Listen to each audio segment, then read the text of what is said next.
Any vapor compression system has four components, or you may also refer it as four stages. I will refer them as four components. And those four components, whether you're using the different types of heat pumps that we will mention as we go along, they all have these components. And those components are, we've got the evaporator, we've got the compressor, we've got the condenser, and we've got the expansion valve. Okay, so the four components of any vapor compression system are the evaporator, compressor, condenser, and expansion valve. So these are the four components, or you may also refer them as maybe 4 stages.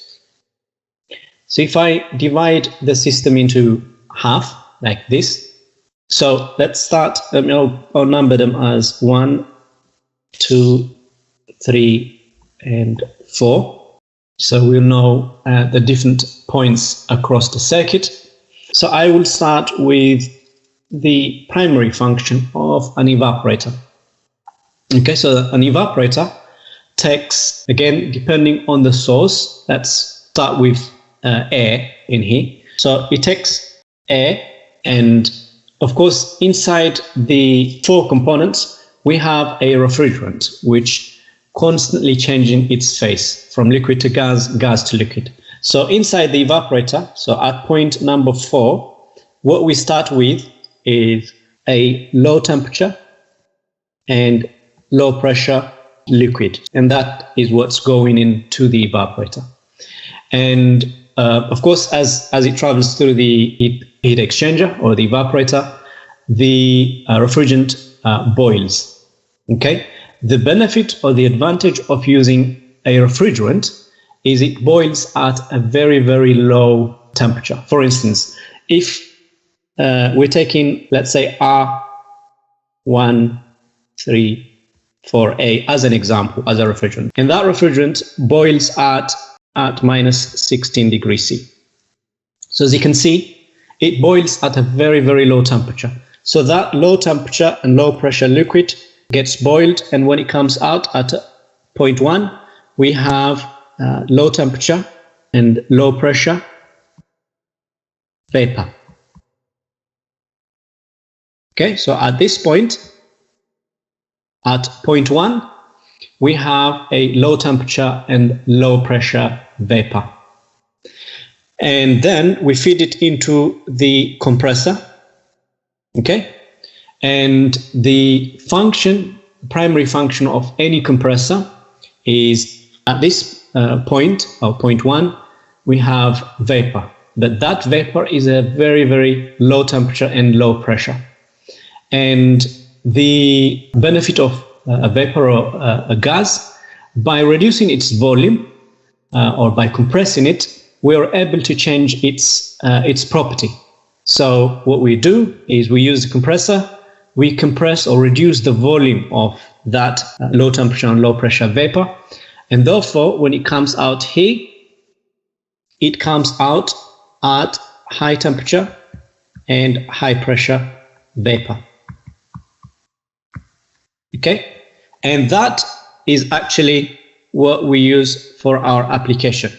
So imagine here you have high temperature and high pressure vapor that you can use it for different applications, whether for space heating or whether for hot water, depending on the application again. But the only way to extract that high temperature and high pressure is to pass it through a condenser. And by passing it through the condenser, what you're doing is actually you're rejecting, you're sinking those high temperature and high pressure. So here you will have a secondary circuit to remove the heat from the condenser. And again, we will look at it, whether you're using air to remove the heat from the condenser or whether you're using water to remove the condenser. And that's how actually a condenser is classified, based on either air-cooled or water-cooled condenser.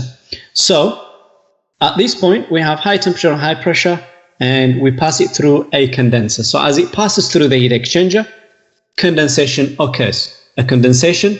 At the end, we have, at point 3, we have high temperature and high pressure liquid, okay, with some droplets or some vapor, very, very small amount.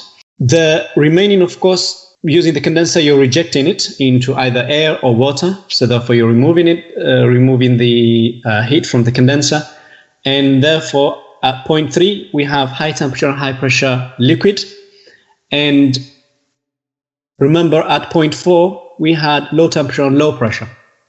And in order to reduce the temperature of the liquid from high temperature to high pressure, what we do is we pass it through an expansion valve. Okay? How do we reduce the high temperature and high pressure to low temperature and low pressure? It uses Bernoulli's principles. There is a venturi inside the expansion valve. So by suddenly reducing the area of the pipe, you are able to expand the liquid. Therefore, you're able to reduce the temperature and the pressure. So this is a Bernoulli's principles that says if you reduce the area, you also reduce the pressure. You increase the velocity, but you reduce the pressure.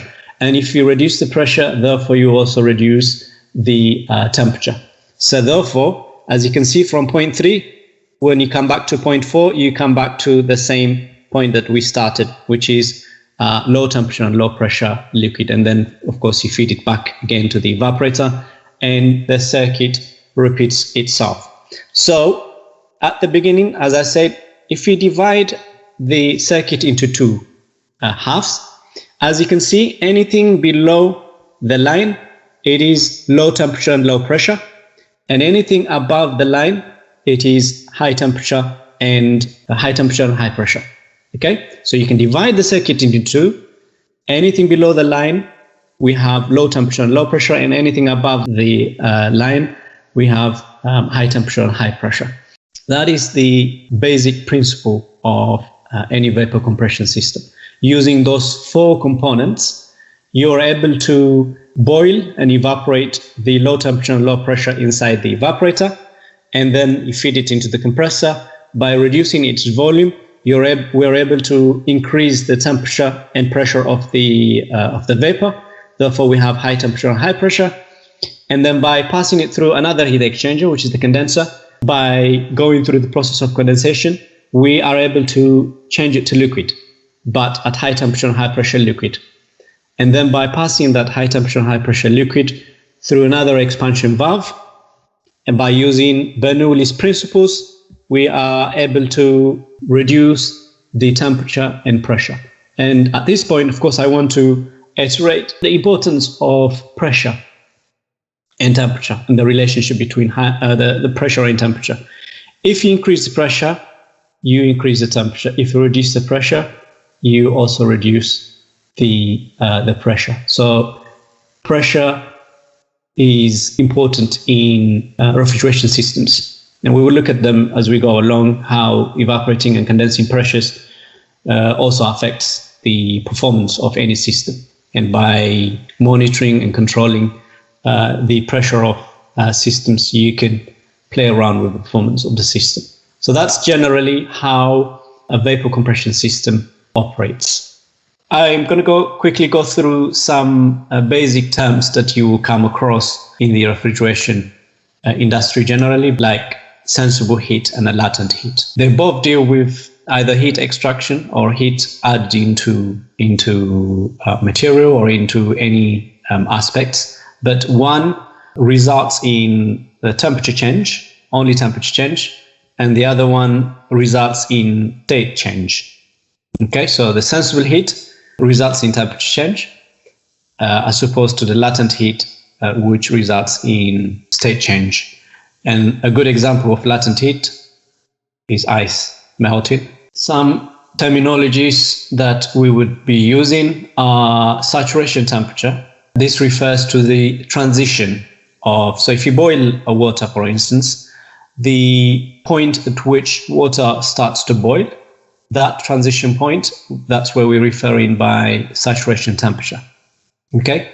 And we will use terms like evaporation temperature or condensing temperature. We are actually referring to the saturation temperatures. So we will use some of these terminology so you would know what we are referring. So water boils at 100 degrees C, but because the boiling point of water can vary depending on the pressure.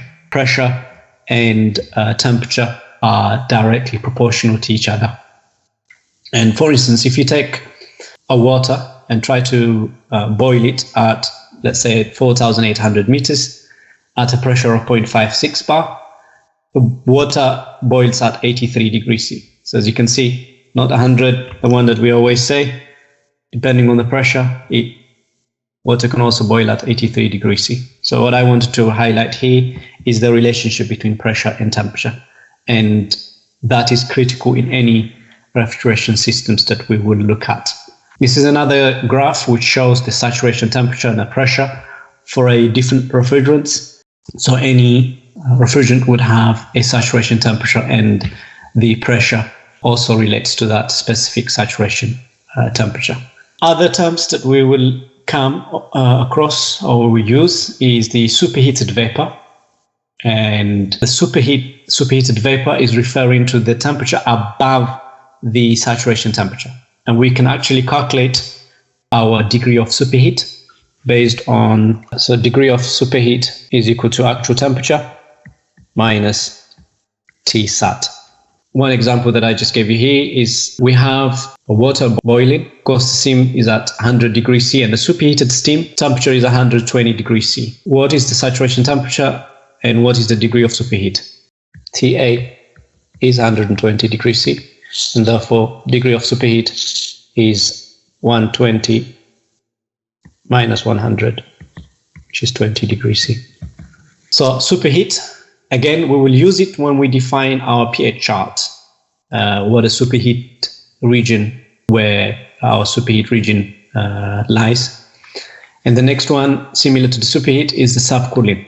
Again, this is the other opposite end of boiling, which is the cooling. So this is referring to a liquid at any temperature below its saturation temperature. And we can calculate the degree of subcooling. Degree of subcooling is the Tsat minus T actual. Other terms that we will use is enthalpy and entropy. One deals with the heat content of the fluid, and the other one deals with efficiency of a process. The entropy tends to be a complex property,